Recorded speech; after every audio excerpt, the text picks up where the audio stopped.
I'm Julie Zenner, and here's what's coming up on Almanac North. Minnesota's primary election is just a few weeks away, and many will be voting early due to the pandemic.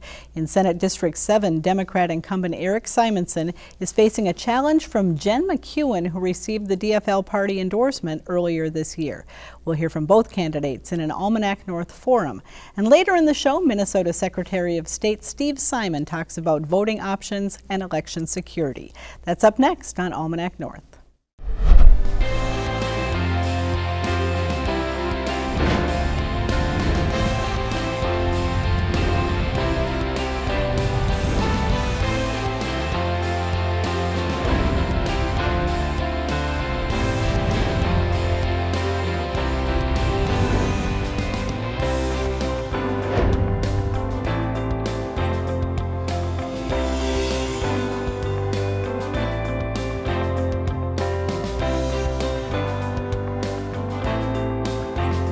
Hello and welcome to Almanac North. Thanks for watching. Dennis is off this week as we alternate hosting the program during the pandemic.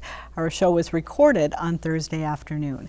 Well, Minnesota's primary election is coming up on August 11th, and many voters are making decisions on who they want to advance to the November general election. In Senate District 7, which encompasses all of the city of Duluth and some surrounding townships, a competitive race pits the incumbent against his DFL-endorsed challenger. We've invited both candidates to the studio today for an Almanac North forum.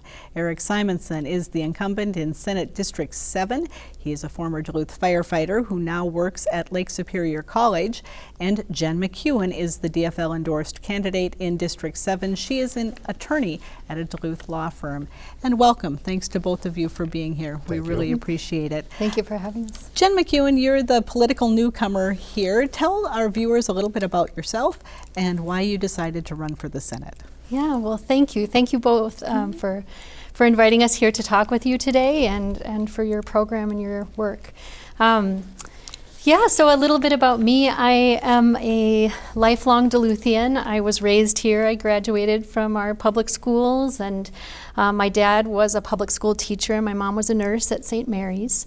I am an attorney here in town. I represent disabled workers against insurance companies, and I'm also the president of the board of the Damiano Center here in Duluth. My husband is also a public school teacher, and we live in the Morley Heights neighborhood with our two kids. They're teenagers. And so why did you decide to run for the Senate?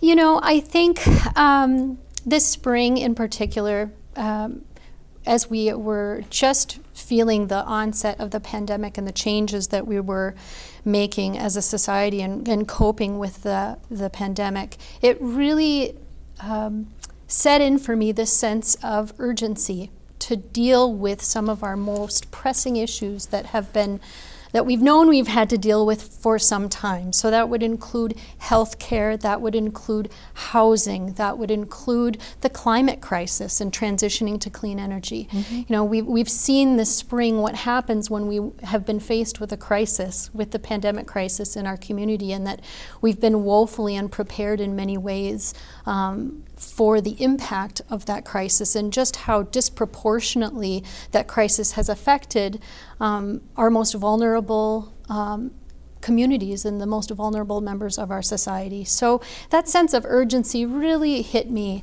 And that in comparison, you know, also combined with some other things, you know, I've been following our incumbent senator and some of the votes that he's taken I've disagreed with, in particular in regard to natural resource issues.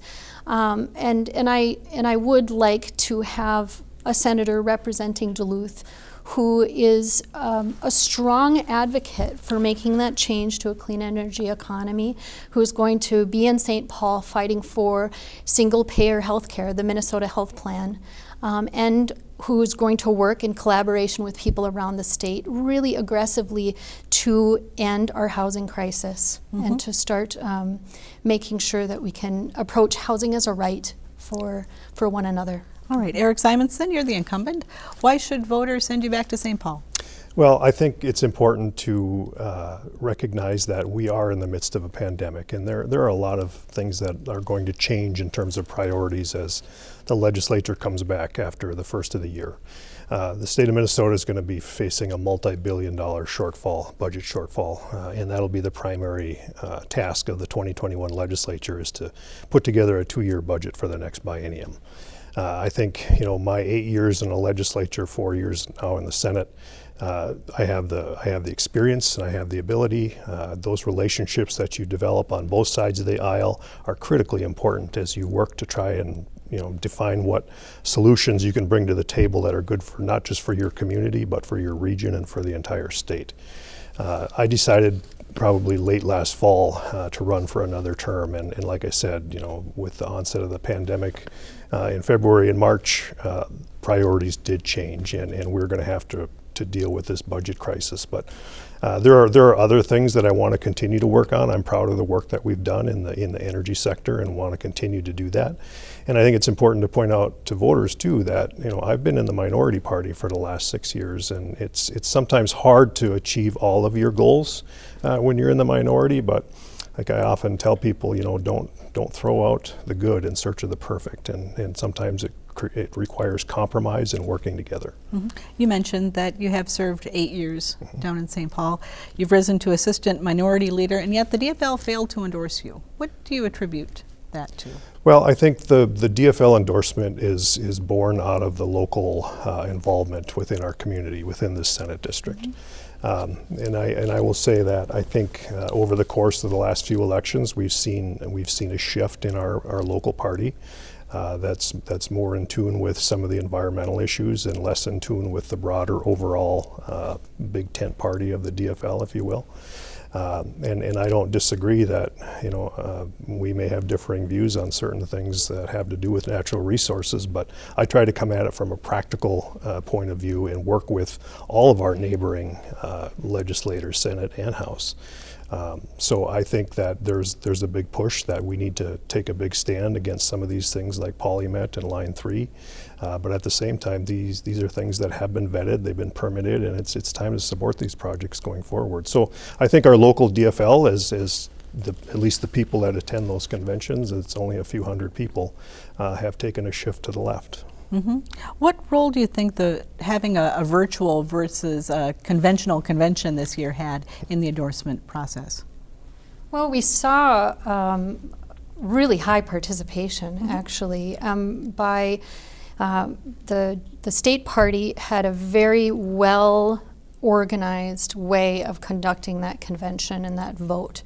So ballots were sent out. It was conducted in a ranked choice voting format, and voters, attendees, delegates to the convention had a number of days in which they could cast their ballot for that vote. So that facilitated a good amount of time, about a week or two's worth, where both of the campaigns could reach out to the convention delegates, and also that people, if they didn't have a chance to cast their ballot, there were a number of days when they could do that. So it was very well run. We were really happy with the participation in particular. Mm-hmm. Do you think that the process contributed as well? Well, I think the process was run as good as it could be under the mm-hmm. circumstances. It's not anything like a traditional convention in which you can have face-to-face conversations and speak during votes or in between votes and really have that personal interaction with people. It's very different from that, but I would say that based on the situation that we were in, it was probably the best run that it could have been. Mm-hmm. It's a little bit more challenging for an incumbent, especially when you're getting ready for session and you're down in St. Paul and you're starting and things are happening. But that's just part of it. But again, I just feel like the fact that a few hundred people, DFLers from Duluth, I'm not comfortable with them making that decision. That's why I'm pushing to a primary. Mm-hmm. Now, before we get into some back and forth on the issue, some have leveled some conflict of interest charges against you, suggesting that you've used your position as senator to get job positions, first at Lake Superior Zoo, now at Lake Superior College. What do you say? These are both organizations that look to the legislature for money. They do, as do many other organizations. And I would just say that I 100% disagree with those allegations, and would be, I find it pretty unfortunate that people would come to that conclusion. I'm used to getting things thrown at me. I have pretty thick skin, I can take it, but I think it says something for those organizations as well, and I wish people would think about it from that perspective. I think if you look across the board at all of our state legislators that work for a living, you'll find situations all over the place where you could identify potential conflicts of interest, but we each deal with it separately and individually. We recuse ourselves when it's necessary, and that's the same as held true for both of those, both the zoo and Lake Superior College. So it's unfounded to me. I'm disappointed that it's become an issue, but at the same time I understand people's concerns. But generally when I get to have a face-to-face conversation or talk to somebody on the phone about it, we can work through it, and it makes sense. All right. Well, let's get into some issues, starting with healthcare. COVID-19, the pandemic, it continues to threaten the state's human health and economic health. What healthcare issues or challenges, Jen McEwen, do you think have been exposed throughout this crisis, and how do you think that the state should best deal with them? Oh, I think that what has been blatantly exposed is just how nonsensical it is that our healthcare system, if we even want to call it that, is connected to employment. I mean, if there was ever a time for us to recognize the absurdity of that, is now, when we have seen thousands of people lose their jobs. That doesn't just mean that they lost their jobs, they lost their health care, and they lost the security that job brought for them. So now is the time for Minnesota to move forward on the Minnesota Health Plan, and Senator John Marty has introduced that plan to the legislature, and now is the time to move forward on that. And I do think that with the pandemic, Minnesotans recognize that we have to make some fundamental shifts in the way that we're approaching various issues, and healthcare is front and center there. So it's my intention to fight vigorously for the Minnesota Health Plan, and I think that if at the end of the day there's a compromise there, then we'll get to that at a certain point. And there's perhaps other compromise measures that we can take while we're fighting for the Minnesota Health Plan. But now is the time to move forward with that plan, and I think that Minnesotans are ready and wanting to do that. Senator Simonson, what healthcare policy do you think will or should grow out of the pandemic experience that we've had? Yeah, this is an area where we absolutely agree. Senator Marty's plan, I think, is a good one. I've been a co-author on that bill for a while. We just haven't been able to get a hearing in the Republican-controlled Senate. I mean, and I think they look at it through the lens that it's some kind of socialistic medicine, but it's not. It's a way to do things differently to ensure that all Minnesotans have access to affordable health care. And that people aren't continuing to fall through the cracks, because this pandemic has really exposed a lot of the problems.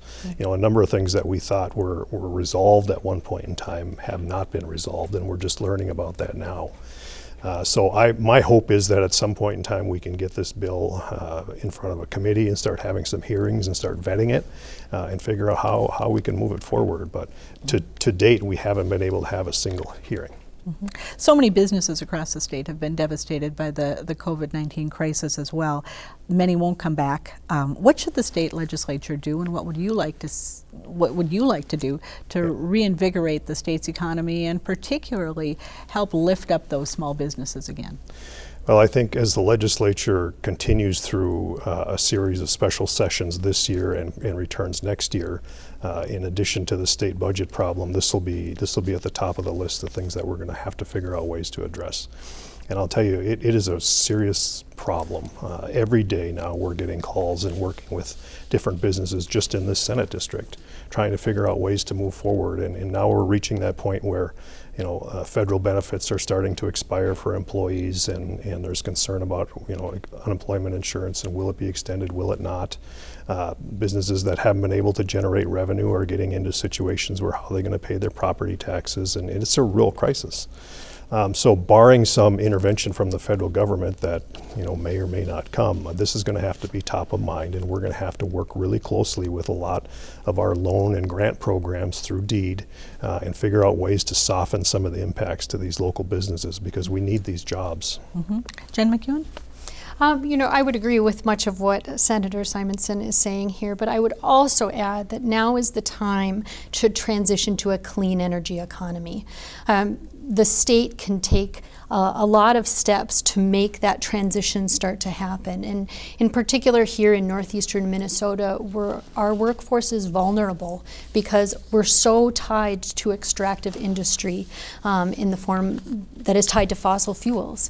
And as we are moving through this pandemic and in a time of crisis, we do have the budget deficit looming, but as we know from our history, when we're facing recession and when we're facing depression, that is not the time to pull back and to force austerity on the population and to make cuts and draconian cuts. That's the time when we should be leaning in to our economic situation where we should be making investments. So if that means we have to raise revenues from the wealthiest Minnesotans and the largest corporations in Minnesota, we need to do that.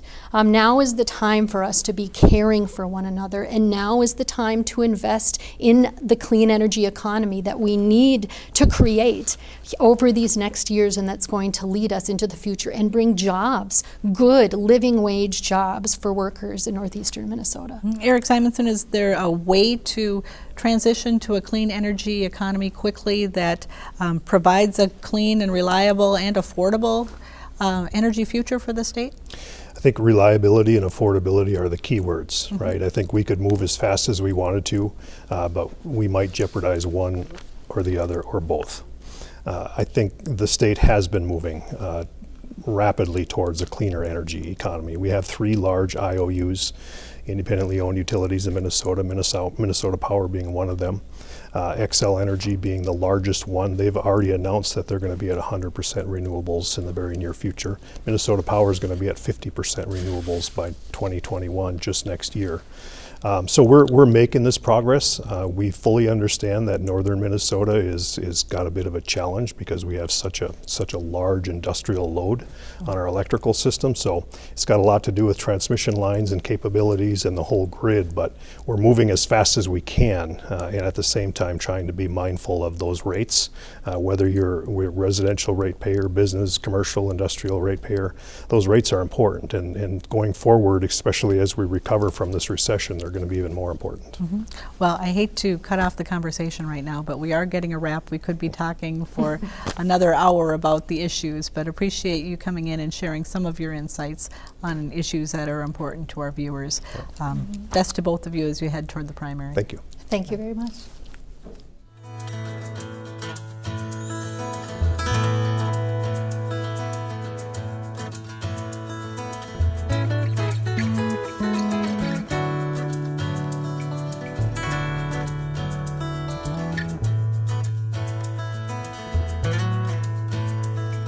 For many voters, the August 11th primary will be a different experience due to the COVID-19 pandemic. Election officials have been urging folks to vote early by mail, but also say they're working hard to keep polling places safe. Almanac North producer Greg Grell talked with Minnesota Secretary of State Steve Simon about voters' options. There's the old-fashioned way, which is to go into your polling place, all of which will be open. If you don't know where to go, you can go to our website, which is mnvotes.org, and find out where you vote. But really, this year, we're cautioning people, not just in the primary, but in the general election, to consider voting from home. It's a law we've had on the books for a long time. This is not a new or novel thing. It's just our regular absentee system. You can go to that same website, mnvotes.org, and you can order the ballot to come to you, where you live. It'll be sent to you. You just send it back or hand deliver it back, whichever you want. But there is a third option, and that is for people to vote absentee in person. So it's before Election Day, and we're in that sweet spot right now in the absentee period, but you can go physically to a city hall, to a county courthouse. Again, if you don't know where to go, you can either call the city where you live, or you can go to mnvotes.org, that same website. So those are the big 3. we are urging people to strongly consider voting from home. That's what I'm doing this year, even though I normally love going to the polling place. I'm doing that this year for the primary and the general. My whole family is, for a lot of the obvious reasons. Now, for folks maybe who won't have that option or are running out of time to do that, what are officials doing to keep the polling places safe on August 11th? Yeah, a lot, actually. Two things. One is we're trying to get people to consider voting from home, so there will be just fewer people there. And already the appetite for that has really taken off in terms of the number of people who have already requested statewide to have their ballot sent to them at home. So number one is we're going to get the numbers down in the polling place. Number two is we are spending the money and the time and the energy to purchase and deliver to all 3,000 Minnesota polling places sufficient quantities of supplies, PPE. So we're going to have high-grade masks, almost surgical grade masks for every single election judge or poll worker. We're going to have regular disposable masks for voters who show up without a mask. We're going to have hand sanitizer. We're going to have wipes. And we already have policies in place for every polling place, having consulted with the federal government and the state government, that will govern everything from social distancing to the use of pens to the wipe down after every voter votes in terms of the polling place surface. So we think we've got good rules in place. We're getting the numbers down, and we'll have the supplies there that will make people safe. Now, I know some jurisdictions, including Duluth, have had some trouble getting enough poll workers. Some poll workers who are not going to be doing their normal job. How is the state doing in filling those open spots? Yeah, that's a great question. That's a critical need. It takes 30,000 people, 30,000 to run an election in Minnesota. Those are the election judges, the poll workers. And normally that is not a problem in Minnesota. And we have a group of folks who tend to do it year in and year out, who do a fantastic job. But many of them tend to skew a little older. There's no mystery there. They tend to be retirees and seniors, and they do a great job, but a good chunk of them might be taking themselves out of the running this time just to be safe. So we got to replenish their ranks. And you're right that until recently, Duluth was one of those who needed people, and I think they still do. I met last week with the mayor, and she was fantastic. She was all over it. We're going to be collaborating to help Duluth with some strategies to fill some of those holes. If anyone in the viewing audience is interested in being a poll worker, being an election judge, it is a paid position. It's not a volunteer gig. It is paid. You can do it as young as 16 years old. There is no geographic restriction. So if you live in Hermantown and you want to help in Duluth or vice versa, you can do that. And the training required is only 2 hours, and you can do that online. You can do that remotely.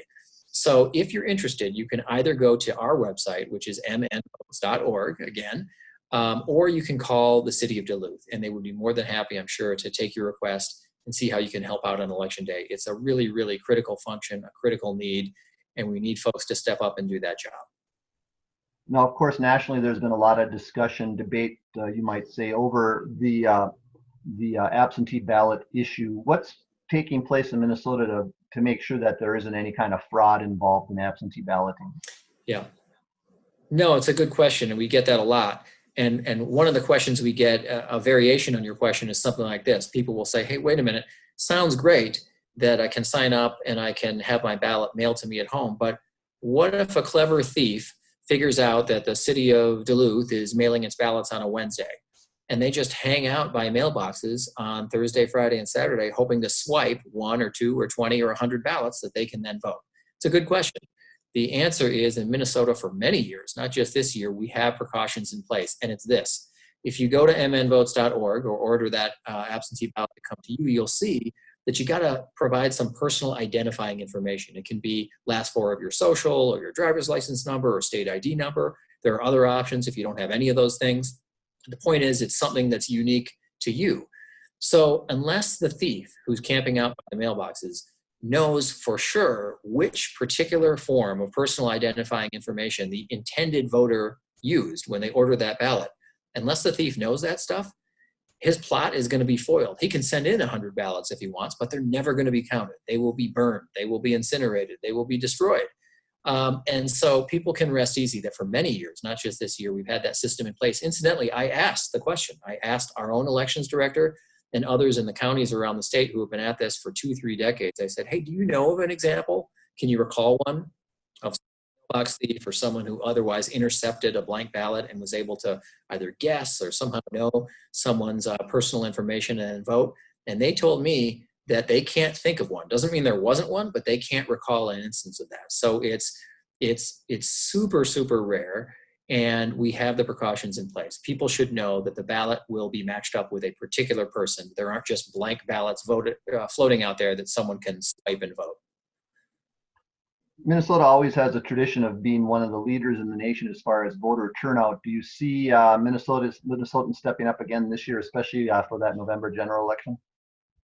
Yeah, we have a record and reputation to defend. So that's another motivator in Minnesota. For the last 2 elections, in 2018 and then before that in 2016, we were #1 in America in voter turnout. So we're going for the three-peat. We're going for the hat trick here. And I think we have all the ingredients to do that. Minnesotans love to vote, no matter where they sit or stand politically. People are energized and engaged by elections, especially presidential elections. So I think we have a good shot at being #1, but even if we're not #1, we'll be towards the very, very top states. We have the systems in place, we have elections that have integrity, and we have a population that's really eager and motivated to vote. So I feel very good about what the turnout numbers will be. It's still a little early at this point, but we have the ingredients to make it a success. Well, Secretary of State Steve Simon, thanks very much for your time and good luck going forward with the election this year. Thanks a lot for having me. I appreciate it. No matter how you choose to vote, masking will be mandatory in Minnesota in any public indoor spaces beginning Saturday. It's the latest step Governor Tim Walz has taken in an effort to combat a surge in COVID-19 cases in the state. The mask mandate will last until Minnesota's peacetime emergency ends. You can follow Almanac North on our social media sites anytime. You will find us on Facebook, YouTube, and Twitter, and visit the WDSE website to watch past episodes of our show or download the PBS video app for this and all of your favorite public television programs. Thanks to our guests and the crew here in the studio. I'm Julie Zenner. Stay healthy, everyone. We'll see you next time.